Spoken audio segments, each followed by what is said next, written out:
Kembali lagi di MMF Review bersama saya Mr. Madi. Kali ini saya akan mengulas dan membahas sebuah cooler, yaitu Thermalrec Phantom Spirit 120 SE.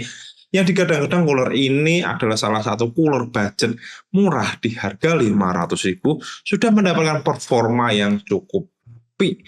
Lalu kita akan mengulas dan membahasnya lebih lanjut dan lebih dekat tentang cooler ini. Untuk paket pembeliannya kalian sudah mendapatkan manual user, dan untuk unitnya ini menurut saya cukup besar sekali karena Phantom Spirit 120 SE adalah salah satu cooler dual tower yang menggunakan 7 buah head pipes, dan kalian juga mendapatkan 2 buah fan. Fan-nya ini berdimensi 120 mm atau 20 cm dengan ketebalan 2,5 mm. Lalu kalian juga mendapatkan sebuah thermal base. Selain itu juga kalian mendapatkan sebuah splitter fan PWM. Dan untuk lain-lainnya kalian mendapatkan bracket AMD dan bracket Intel. Ini merupakan salah satu cooler dual tower yang menurut saya nggak terlalu banyak aksen aneh-aneh seperti layaknya Noctua, tapi dengan harga yang budget atau murah.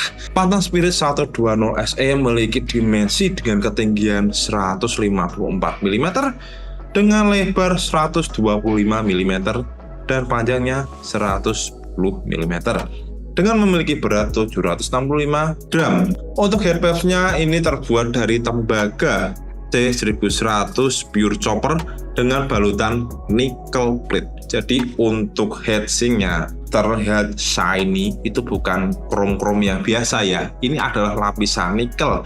Kenapa dilapisi nikel? Karena agar tembaganya tidak teroksidasi dengan cepat. Selain itu untuk evaporator atau sirip-sirip yang terbuat dari aluminium.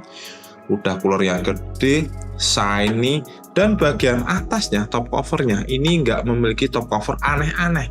Dia di coating berwarna hitam dengan bertuliskan Thermalrec.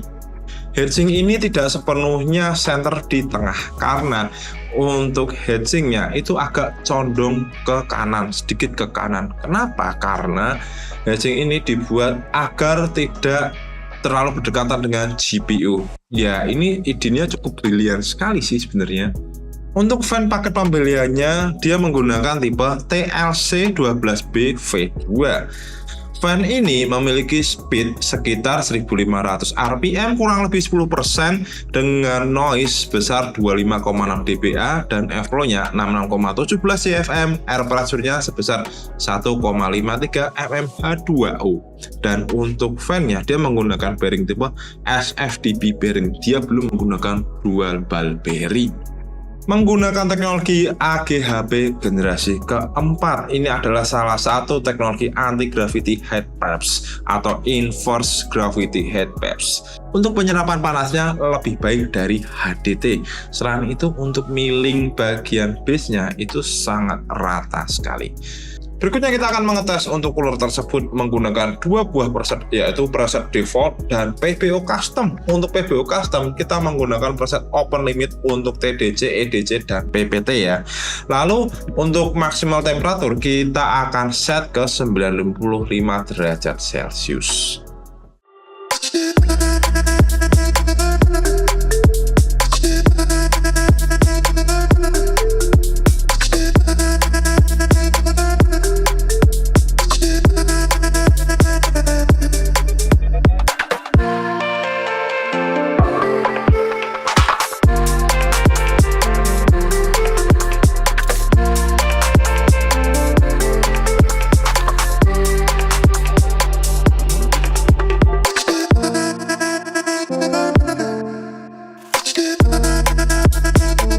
Dan berikut kita tampilkan chart generic log viewernya untuk PBO custom dan defaultnya. Bisa kalian simak sendiri ya untuk hasil pengetesan kita.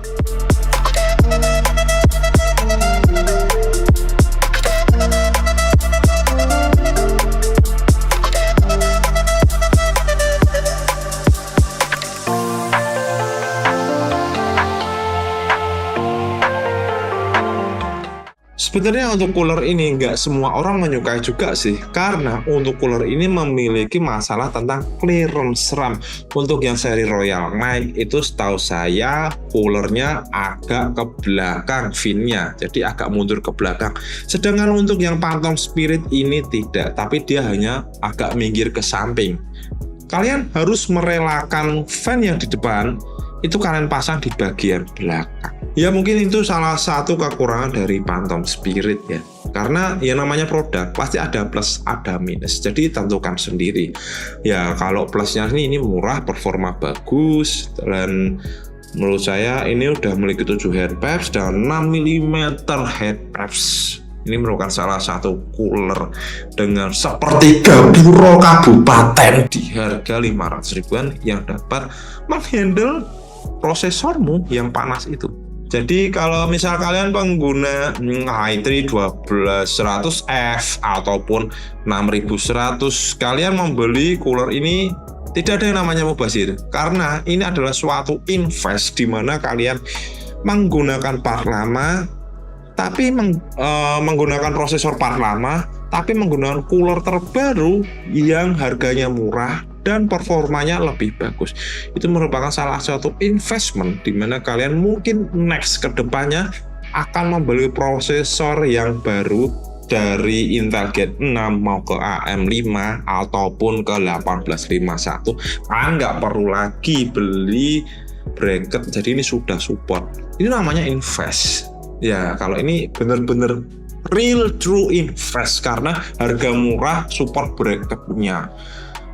Jadi untuk cooler ini adalah salah satu cooler budget yang saya temui untuk saat ini di harga yang cukup murah.